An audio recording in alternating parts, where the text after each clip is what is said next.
ಇದು ಅಡಿಯೋದು ಹಾಕಿದ್ವಿ ಗಂಜಲ, ಅದರಿಂದ ಒಂದು ಸ್ವಲ್ಪ ಗಾಢ ಜಾಸ್ತಿ ಇದೆ. ಎಲ್ಲ ಕ್ಲೀನ್ ಮಾಡಿಬಿಟ್ಟು ಕೊಟ್ಟು ಅಡಿಯೋದೆಲ್ಲ ತುಂಬಿದ್ವಿ. ಇದು ಜೈಕಾಯಿ. ನಿಮಗೆ ಎಲ್ಲ ಕಡೆ ತೆಂಗಿನ ಮರಗಳ ಮೆಣಸು.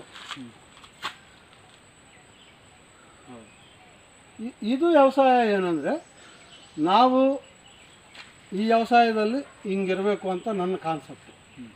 ನಾನು ಈ ಥರ ಮಾಡಿದ್ದೀನಿ. ಕಾಫಿ ಮಾಡೋದು ಒಂದು ಸ್ವಲ್ಪ ಯೂನಿಕ್ ಆಗಿದೆ. ಯಾಕಂದರೆ ಈ ಕೊಡಗು ಕಡೆಯಲ್ಲೂ ಇದೇ ಕಾನ್ಸೆಪ್ಟ್. ಅಂದರೆ ಶೇಡ್ಗೋಸ್ಕರ ಮೇಲ್ಗಡೆ ಯಾವುದೊಂದು ಮರ ಇರುತ್ತೆ, ಅದು ಶೇಡಲ್ಲಿ ಇರುತ್ತೆ. ನೀವು ಈ ಶೇಡ್ ಯೂಸ್ ಮಾಡ್ಕೊಂಡು ಮಾಡಿರೋದು ಇದೊಂಥರ ಹೊಸ ಥರ ಅನ್ಸುತ್ತೆ. ಅಲ್ಲಮ್ಮ, ಈ ಯಾಲಕ್ಕಿ ಮಾಡಿರೋದು ಹಂಗೆ, ಇದು ಮಾಡಿರೋದು ಹಂಗೆ. ನಾನು ಹೇಳ್ತಾ ಇರೋದು ಅದೇ, ನಮಗೆ ಬೆಳೆನೂ ಬರಬೇಕು, ವೇಸ್ಟ್ ಕೆಳಗಡೆ ಬಿಡಬೇಕು.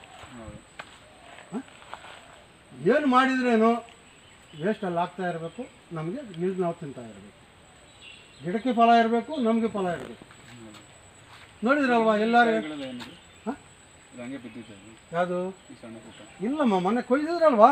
ಅದ್ರ ಪೀಸ್ಗಳ. ಹಾಂ, ಈಗ ವೇಸ್ಟ್ ಎಲ್ಲ ಇರ್ತದಲ್ವಾ, ಅಲ್ಲೇ ಬಿಸಾಕಿ ಬಿಡ್ತೀವಲ್ವಾ, ಅದು ಕೊಳ್ಕೊಂತದ್ದು ನಿಧಾನಕ್ಕೆ ಗೆದ್ದು ತಿನ್ಕೊಂತ. ಯಾವತ್ತಾದ್ರೂ ನಾವು ಈ ಕೆಳಗೆ ಹಾಕ್ತೀವಲ್ಲ, ಅದು ತುಂಬ ಜಾಸ್ತಿ ಆಗಿದ್ದ ಸಂದರ್ಭ ಯಾವ ಥರ ಇದೆ ಅಂದರೆ, ನಾನು ಯಾಕೆ ಇದೇನಪ್ಪ ಇಷ್ಟೊಂದು ಬರೀ ಕಸನೇ ಆಗ್ಬಿಡ್ತು ಅಂತ ಏನಾದ್ರು ಅದು ತೆಗಿಯಂಥ ಪರಿಸ್ಥಿತಿ ಏನಾದ್ರು ಬರುತ್ತೆ?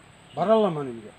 ನೀವು ಯಾವಾಗ ಜೀವಾಮೃತ, ಈ ಯಾವಾಗ ವೇಸ್ಟ್ ಡಿಕಂಪೋಸರ್ ಹಾಕ್ತಾ ಇರ್ತೀರೋ ಹೋಗ್ತಾ ಇರ್ತದೆ. ಅದೇ ಗೊಬ್ಬರ. ವೇಸ್ಟ್ ಡಿಕಂಪೋಸರ್ ಅಂದರೆ ಜೀವಾಮೃತ.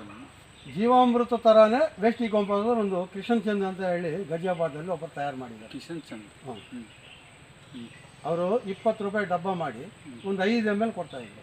ಅದಕ್ಕೆ ಒಂದು kg ಬೆಲ್ಲ ಹಾಕೊಂಡು ಒಂದು 100 ಲೀಟ್ರ್ ಮಾಡ್ಕೊಂಡು ಅದನ್ನು ಮಲ್ಟಿಪ್ಲೈ ಮಾಡ್ಕೊತ ಇರೋದು. ಯಾವಾಗಲೂ ನೀವು 10 ಲೀಟ್ರ್ ಇಟ್ಕೊಳೋದು 100 ಲೀಟ್ರ್ ಮಾಡ್ಕೊತ ಇರೋದು. ಆ ಥರ ಮಾಡ್ಕೊಳೋದು. ರಾಘವ ಹೇಳೋದೇನೋ 5 ಪೈಸೆ ಖರ್ಚು ಮಾಡೋದು ಬೇಡ ಅಂತ. ನಾನು ಹೇಳೋದು ಅವನ ಉದ್ದೇಶ ತಪ್ಪು ಅಂತ ನಾನು ಮಾತಾಡ್ತಾ ಇದ್ದೀನಿ.